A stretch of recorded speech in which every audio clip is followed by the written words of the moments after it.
ഇന്ന് നമ്മൾ തയ്യാറാക്കുന്നത് ബ്രേക്ക്ഫാസ്റ്റ് ആയിട്ടോ സ്നാക്കായിട്ടോ ഒക്കെ നമുക്ക് കഴിക്കാനായിട്ട് പറ്റിയ അടിപൊളിയായിട്ടുള്ള നല്ലൊരു റെസിപ്പിയാണ് കേട്ടോ. അപ്പോൾ നമുക്ക് എങ്ങനെയാണിത് തയ്യാറാക്കണമെന്ന് നോക്കാം. ഇതിനായിട്ട് ഒരു പാനിലേക്ക് ഇട്ട് കൊടുക്കുന്നത് 1/4 കപ്പ് റവയാണ്. കൂടെ തന്നെ 1/4 കപ്പ് അരിപ്പൊടിയും 1/2 കപ്പ് ഗോതമ്പ് പൊടിയും കൂടെ ഇട്ട് കൊടുക്കാം. ഇനി ഈ പൊടികളൊക്കെ നല്ലപോലെ ഒന്ന് റോസ്റ്റ് ചെയ്തിട്ടെടുക്കാം. നമുക്കിതായി പൊടികളുടെ ഷെയ്ഡൊന്നും ഒത്തിരി മാറി കിട്ടേണ്ട ആവശ്യമില്ല. ഇത് നല്ലപോലെ ഒന്ന് റോസ്റ്റായി കിട്ടിയാൽ തന്നെ മതി. ലോ ഫ്ലെയിമിൽ വെച്ച് 2-3 മിനിറ്റ് നേരം മാത്രം ഇതൊന്ന് ഇളക്കി കൊടുത്താൽ മതിയേ. ഇതാ കണ്ടോ, ഈ ഒരു പാകമായാൽ മതി. ഇനി നമുക്ക് ഫ്ലെയിം ഓഫ് ചെയ്യാം. ഇനി അടുത്തതായിട്ട് ഒരു പാത്രത്തിലേക്ക് പൊട്ടിച്ചൊഴിച്ച് കൊടുക്കുന്നത് 2 കോഴിമുട്ടയാണേ. ഇനി മുട്ടയൊക്കെ നന്നായിട്ടൊന്ന് മിക്സാക്കി കൊടുത്തു കഴിഞ്ഞാൽ ഇതിലേക്ക് നമ്മളിപ്പോൾ റോസ്റ്റ് ചെയ്ത് മാറ്റി വെച്ചിട്ടുണ്ടായിരുന്ന നമ്മുടെ പൊടികളില്ലേ, അതാണ് കേട്ടോ ഇട്ട് കൊടുക്കണത്. ഇനി ഇതാ നമ്മളിപ്പോൾ ചേർത്തിട്ടുള്ള പൊടികളും മുട്ടയും കൂടെ നന്നായിട്ടൊന്ന് യോജിപ്പിച്ച് കൊടുക്കാം. അതിനുശേഷം കുറേശ്ശെ വെള്ളം ഒഴിച്ചിട്ട് നല്ലപോലെ ഇതൊന്ന് മിക്സാക്കിയും കൂടെ എടുക്കാം. ആദ്യമേ നമ്മളിതിലേക്ക് ഒത്തിരി വെള്ളമൊക്കെ ചേർത്തിട്ട് മിക്സാക്കാനായിട്ട് നോക്കിക്കഴിഞ്ഞാൽ ചിലപ്പോൾ വെള്ളമൊക്കെ കൂടിപ്പോകാനുള്ള ചാൻസ് ഉണ്ട്. അതുകൊണ്ട് കുറേശ്ശെ വെള്ളം ചേർത്തിട്ട് മിക്സാക്കിയിട്ട് എടുക്കുന്നതാണ് കേട്ടോ ഒന്നുകൂടെ നല്ലത്. എനിക്കിത് നല്ലപോലെ മിക്സാക്കി എടുക്കാനായിട്ട് 1/2 കപ്പ് വെള്ളമാണ് വേണ്ടി വന്നത്.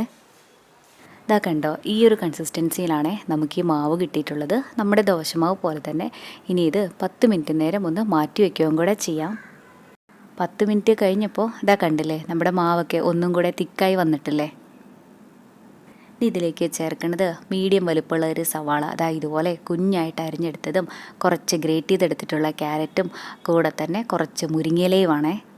നമ്മൾ ചേർത്തിട്ടുള്ള ക്യാരറ്റിനും സവാളയ്ക്കും മുരിങ്ങയിലയ്ക്കും അങ്ങനെ പ്രത്യേകിച്ച് അളവൊന്നുമില്ല. അതൊക്കെ നമ്മുടെ ടേസ്റ്റിനനുസരിച്ചിട്ട് എത്ര വേണേലും നമുക്ക് ചേർക്കാം. ഇതുമാത്രമല്ല, നമുക്ക് വേണമെങ്കിൽ ഇതിലേക്ക് കുഞ്ഞായിട്ട് അരിഞ്ഞെടുത്തിട്ടുള്ള തക്കാളിയോ ചീരയോ ബീൻസോ ഒക്കെ ചേർക്കാം കേട്ടോ. ഇനിയിപ്പോൾ നമ്മൾ പച്ചക്കറികളൊന്നും ചേർക്കാതെ ഈ ഒരു സവാള മാത്രം ചേർത്തിട്ട് ഇത് തയ്യാറാക്കിയാലും കഴിക്കാനായിട്ട് നല്ല ടേസ്റ്റ് തന്നെ ഉണ്ടാവും. പക്ഷേ നമ്മൾ ഇതുപോലെ മുരിങ്ങയിലയൊക്കെ ചേർത്തിട്ട് തയ്യാറാക്കുവാണെങ്കിൽ ഒന്നും കൂടെ ഹെൽത്തി ആയിരിക്കുമല്ലോ. ഇനി ഇതിലേക്ക് നമ്മൾ ചേർക്കുന്നത് എരിവിന് ആവശ്യത്തിനുള്ള പച്ചമുളകാണ്. കൂടെ തന്നെ ചെറുതായിട്ട് അരിഞ്ഞെടുത്തിട്ടുള്ള 1 ടീസ്പൂൺ ഇഞ്ചിയും കുഞ്ഞായിട്ട് തന്നെ അരിഞ്ഞെടുത്തിട്ടുള്ള കുറച്ച് മല്ലിയിലയും കൂടെ ഇട്ട് കൊടുക്കാം. മല്ലിയിലയുടെ ടേസ്റ്റൊന്നും എല്ലാവർക്കും നല്ല ഇഷ്ടമുണ്ടാവണമെന്നില്ലല്ലോ. ഇഷ്ടമില്ലെങ്കിൽ ഒഴിവാക്കിക്കോളൂ. ഇനി ഇതിലേക്ക് ആവശ്യത്തിനുള്ള ഉപ്പും കൂടെ ചേർത്തിട്ട് നല്ലപോലെ ഇതെല്ലാം കൂടെ യോജിപ്പിച്ച് കൊടുക്കാം.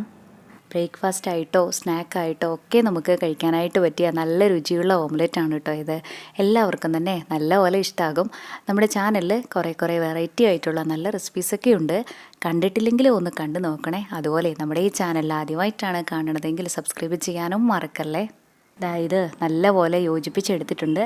ഇനി നമുക്കിതൊന്ന് വേവിച്ച് കൂടെ എടുക്കാം. അതിനായിട്ട് ഒരു പാനിലേക്ക് 1 ടേബിൾ സ്പൂൺ ഓയിലാണ് ഒഴിച്ച് കൊടുക്കുന്നത്.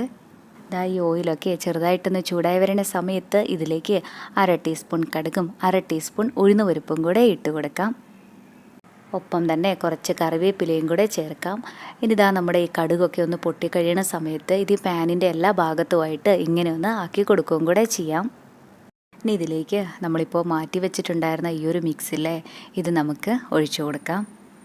ഇനി ഒരു സ്പൂണ് വെച്ചിട്ട് ഇതിൻ്റെ എല്ലാ ഭാഗത്തും ഇതുപോലെ ഒന്ന് ആക്കി കൊടുത്ത ശേഷം നമുക്കിത് മൂടി വെച്ചിട്ട് നല്ലപോലെ ഒന്ന് വേവിക്കാം. ഈ സമയം ലോ ഫ്ലെയിമിൽ വെക്കാനായിട്ട് പ്രത്യേകം ശ്രദ്ധിക്കണേ. ഹൈ ഫ്ലെയിമിലൊക്കെ ഇട്ട് കഴിഞ്ഞാൽ നമുക്കിതിൻ്റെ അകമൊന്നും നന്നായിട്ട് വെന്ത് കിട്ടില്ല. ഇപ്പോൾ ഇതിൻ്റെ ഒരു സൈഡ് നല്ലപോലെ വെന്തപ്പോൾ ഞാനിത് മറിച്ചിട്ട് കൂടെ കൊടുത്തിട്ടുള്ളതാണിത്. ഇനി നമുക്കിതിൻ്റെ മറ്റേ സൈഡും മൂടി വെച്ച് തന്നെ വേവിക്കാം.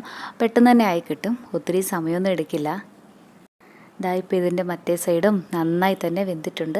ഈ ഒരു പാകമായാൽ മതി. ഇനി നമുക്ക് ഫ്ലെയിം ഓഫ് ചെയ്യാം. എന്നിട്ടിത് സെർവിങ് പ്ലേറ്റിലേക്ക് മാറ്റാം. ഇത്രേ ഉള്ളൂ നമ്മുടെ പൊടികളും പച്ചക്കറികളും ഒക്കെ ചേർത്തിട്ടുള്ള നമ്മുടെ ഈ ഒരു ഓംലെറ്റ്. തയ്യാറാക്കാനും നല്ല എളുപ്പമല്ലേ, അതുപോലെ ഹെൽത്തിയുമാണല്ലോ. ഇതുവരെ ഇങ്ങനെ പൊടികളൊക്കെ ചേർത്തിട്ട് ഓംലെറ്റ് തയ്യാറാക്കി നോക്കിയിട്ടില്ലെങ്കിൽ ഒരു പ്രാവശ്യമെങ്കിലും ഇങ്ങനൊന്ന് ചെയ്ത് നോക്കണേ. എന്നിട്ട് അഭിപ്രായം പറയാനും മറക്കല്ലേ കേട്ടോ. താങ്ക്